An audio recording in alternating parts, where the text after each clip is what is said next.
yoshlarga qanaqa maslahatingiz bor? Hayot bir marta beriladi. Yoshliga. Meni buvam shunday so'zlar aytaydi. Yoshlikning qadriga yetmagan qarilikning gashtini ko'rmaydi dedigiciydi. Yoshlikda sindirib qo'ymasangiz, butun teriniz yetib tirtiq qilib qo'ymasangiz, qarilikda tayoqda yashash mumkin. Qaysi teri yirtilgan bo'lsa, shu yerdan xuddi ochiq qolgan eshikday sovuq kiradi.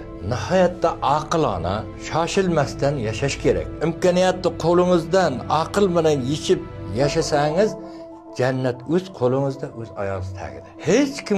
Hech kim yordam ko'rsata olmaydi. Bandaniki ko'rimni, Xudoniki to'yimni. Yosh bo'lganingizda nima qilgan bo'lardingiz? Men boshqa ilmlar bilan yaxshi narsalar ixtiro qilish bilan shug'ullanaman. İki texnikum, bir institut tugatdim. Narxozning ekonomika fakultetini tugatganman. Железнодорожный temir yo'l texnikumini tugatganman. Kooperativ texnikumni tugatganman.